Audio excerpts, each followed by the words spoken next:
Greetings, Guardians, my name is Bife here. So, we're starting our third week of Season of the Witch. I said in my last few videos on the story this season that it was way too early to judge the state of the narrative right now, as far as it pertains to this season. That being said, so far I think that what we've gotten is fairly solid, and we're 3 weeks in, which is no small amount of seasonal time. Now, in week 3, I do think we have seen probably some more technical shortcomings than we've seen in the other weeks, but nevertheless, there's good stuff building here, and I think it's really got some fantastic dialogue, so yeah, I think that's worth celebrating. More importantly, overall, I wanted to focus in on this week's story and link it into the lore a little bit, so this video is a bit of a 50-50. There's some contextual information here about one of the enemies that we see later on, and there's some stuff where I go over what happened, how I feel about it, and it's more sort of the typical for the narrative team type critique that I do on a somewhat lesser basis. Either way, point is, the big focus of this video will be on the enemy that we see at the end of this week's story, the Leviathan Eater. So, really quickly, let's talk about that third week of story. The shift in tone was measured this week as Xivu Arath has officially infiltrated Savathun's throne world. This was a pretty sizable wrench in our plans, and what's nice about this is that her presence in the throne world has been made clear all over it. The Savathun's spire and the altars of summoning locations have seen their aesthetics change slightly. The areas are getting covered in hive gunk, and it's clearly not lucent hive gunk in nature, and Xivu Arath's Wrathborn forces, including the typical hive and Eliksni, have been seen entering the field. Everything from dregs and shanks all the way up to captains and brigs can now be found within both activities, as best I know. You can also see that there are new sigils dotted all over the spire and the summoning pits, and yeah, that's the sigil of the God of War, Xivu Arath. Bungie has shown that off to us in a few places this season, but it's nice to see it being displayed really prominently. You can also find it on the Sororicide lore book, which it's displayed, I believe, in the bottom left corner on the front cover. These aesthetic changes to the environment aren't the only thing that has changed. A new third boss has been added to the Spire of Savathun, along with a variety of new enemies that you can get in the encounters along the way, and you also have new bosses in the Altars of Summoning. And, you know, I think this is really my first bit of minor critique. The Altars of Summoning mission, Invoke, actually has a really nice touch, which is that you face the new bosses that you'll be seeing within the Throne World now, and that's really cool, you know? It's something where it feels relevant and touched in with the story, that's great. Not the same with Savathun's Spire though, which has you in this weird kind of position. I don't know. For some people, they'll have got the new boss first time, and that's great. But for everybody else, it feels as though you're suddenly chasing Xivu Arath's forces up the spire, and it's this desperate gambit to clear them quickly. But I made it to the top and found myself fighting the Lucent Hive Spire Keepers again, which, yeah, that didn't feel right. It almost felt like I'd been doing Xivu's dirty work for her here. Now again, that's just about, you know, doing the activity and finishing the ritual, I guess, but even so, I would have loved it if it was a guaranteed first clear that had you running into this boss this particular time around, just like it was in the Altars of Summoning in that special Invoke mission. I'm not technically sure how hard that is to do because, again, backseat game dev, but wherever possible, if there is a threat being spoken of directly in the missions, let's go ahead and make that the threat that's actually shown off, because, you know, it would have been really cool to sit there and actually feel like we were throwing out the different minions of Xivu Arath and saying, nope, spire's ours, thank you very much. Instead, it just felt a little bit like we were, again, doing her work for her, and that's a bit of narrative incongruence that I don't think is really good. Either way, that didn't take away from the new threat and the real star of the show, which is all of the character dialogue this week. Xivu Arath started speaking to us this week, and you know what, that's nothing new, because she's spoken inside our heads in the Season of the Deep. But then there's the reactions to all of that. When you hear Immaru saying, you hear that? She's in our heads, and the concern in his voice, and the different lines of dialogue he says afterwards, which basically help to sell this new threat, yeah, it's really good. And you know what, I think it's even better because it comes from Immaru. When Immaru is concerned about something, it gives us the enemy's perspective. It's one thing to hear Ikora say, oh, that can't be good. It's a whole other thing to hear one of our enemies say that. If they're afraid, we know trouble is really brewing.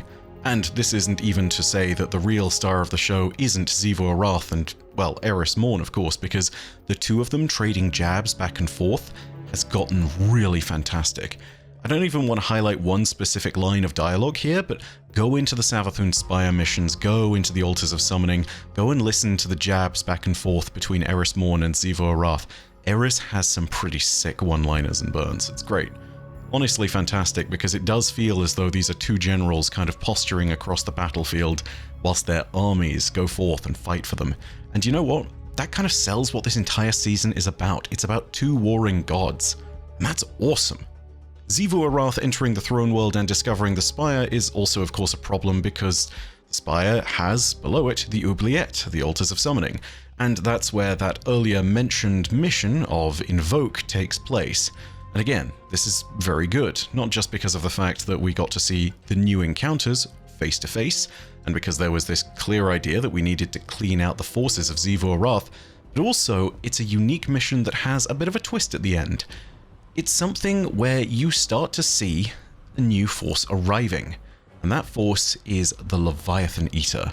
By dropping this Hive Knight into the arena, Xivu Arath has somewhat tipped her hand, because the Leviathan Eater, Bane of the Ammonites, is supposedly, at least according to her, one of the greatest honors that she can do us.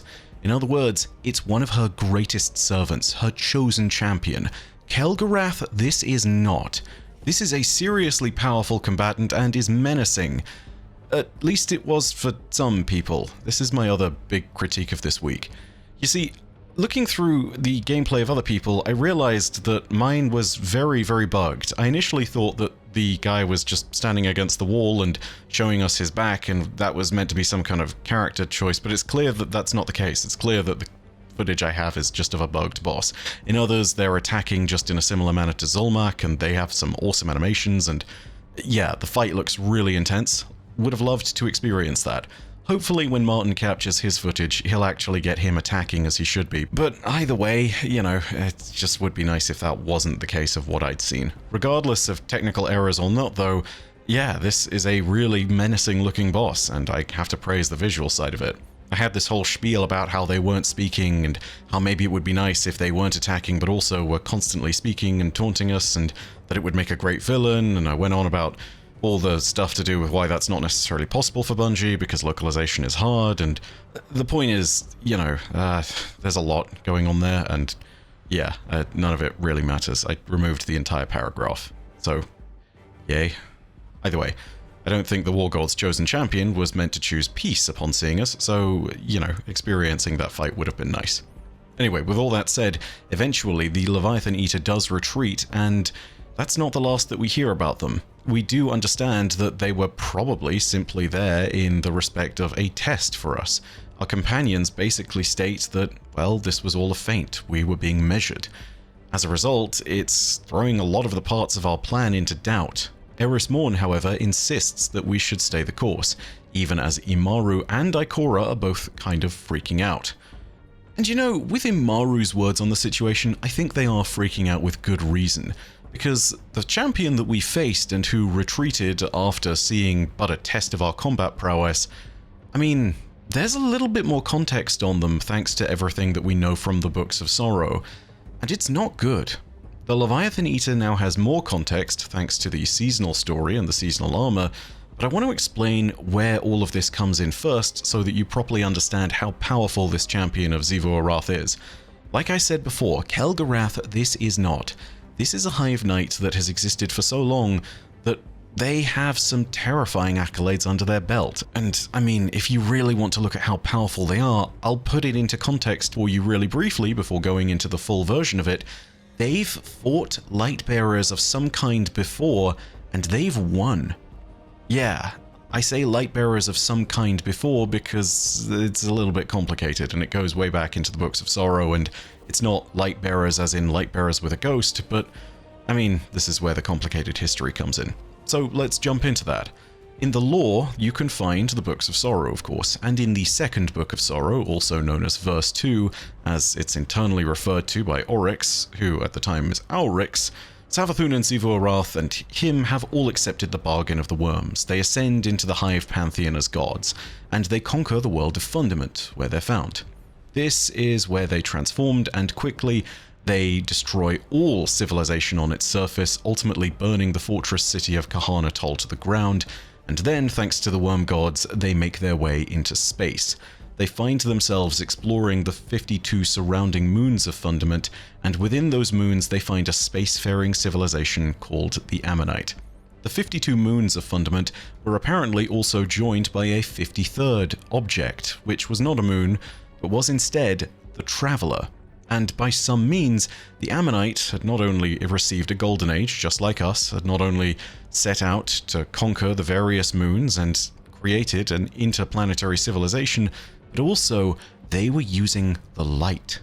I wanted to expand on this point because it is mentioned in the Books of Sorrows, and whilst I don't want to read out the entirety of all the entries of the Books of Sorrow in this one video, I'll give you the summary.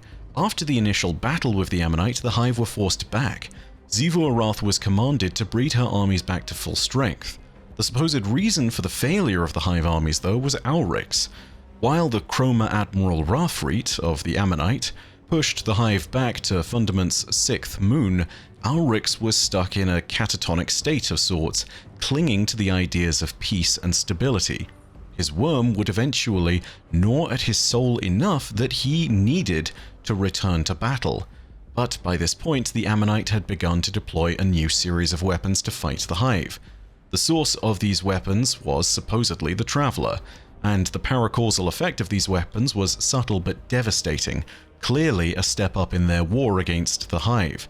Now, in the seasonal story, we actually hear more about this from Immaru, who says that the Ammonite wielded the light directly, and it raises questions about how paracausal the Ammonite truly were. It's probably the case that they didn't have ghosts, as that seems to be a unique phenomenon of the Sol system and the sacrifice of the Traveler.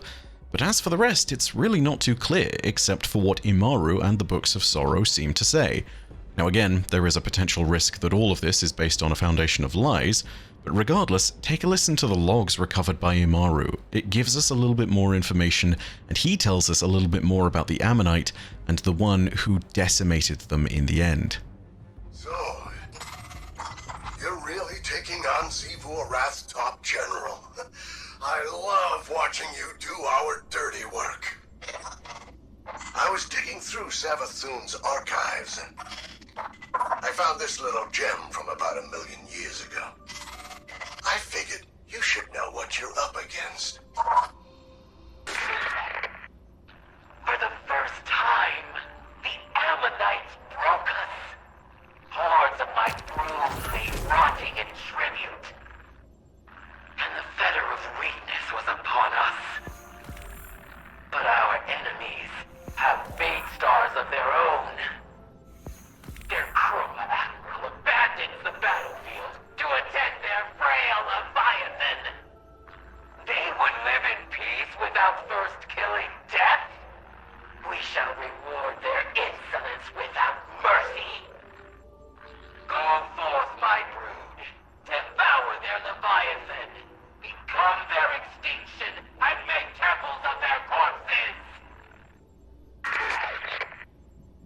You humans think you're so special. The Ammonites had the Traveler, a Leviathan, even their own light. Their civilization made you look like pond scum. But they ain't around anymore. Because Xivu's brood wiped them out. Every last one. And you're next. So again, it's not really clear. We know that the Ammonite were able to wield the light as a weapon of some kind, but we don't know the extent or mastery of it. Immaru, however, seems to imply that they were greater than we were in many respects, and prompts us to question the idea that humans were the center of the universe.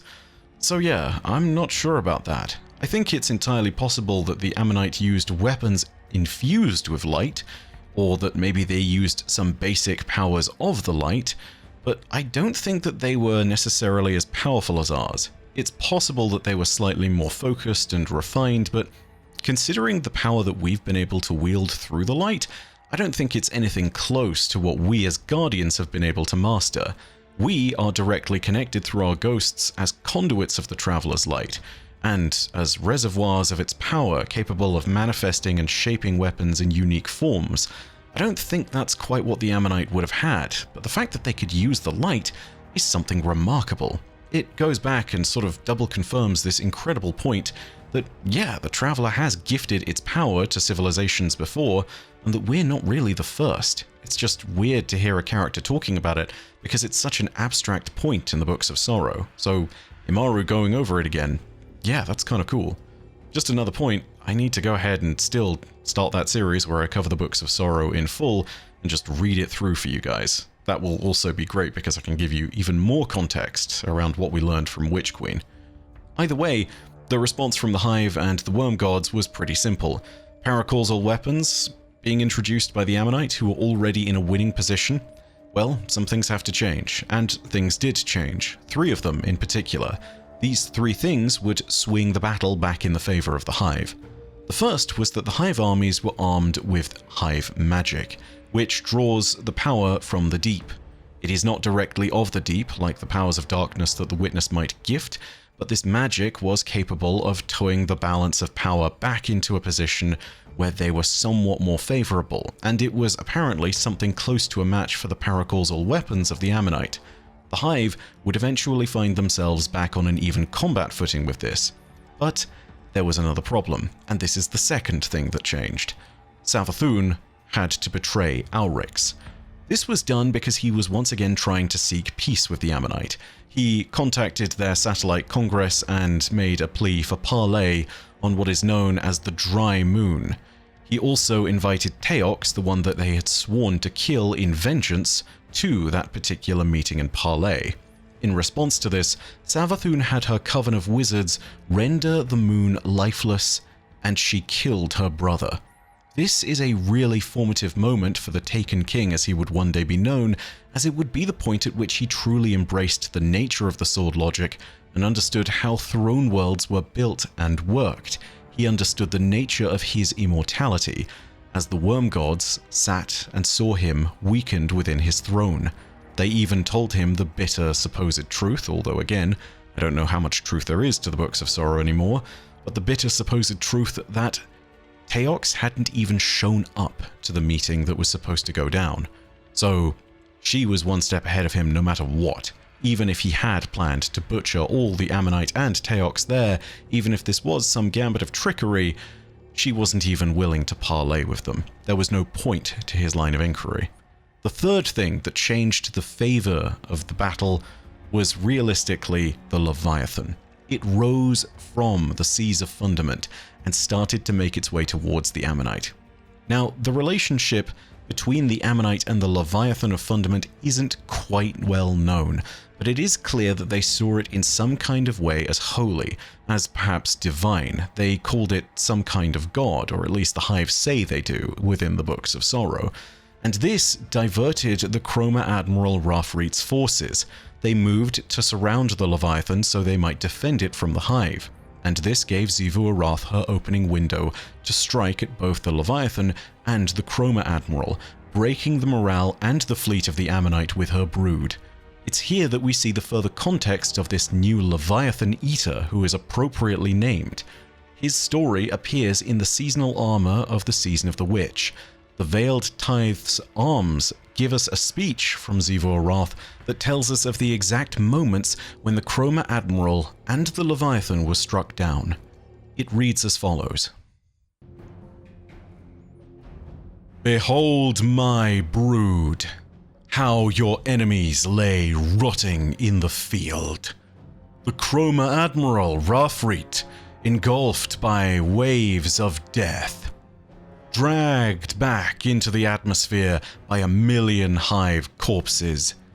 The Ammonites keening below as the warrior of the sky fell into the deep.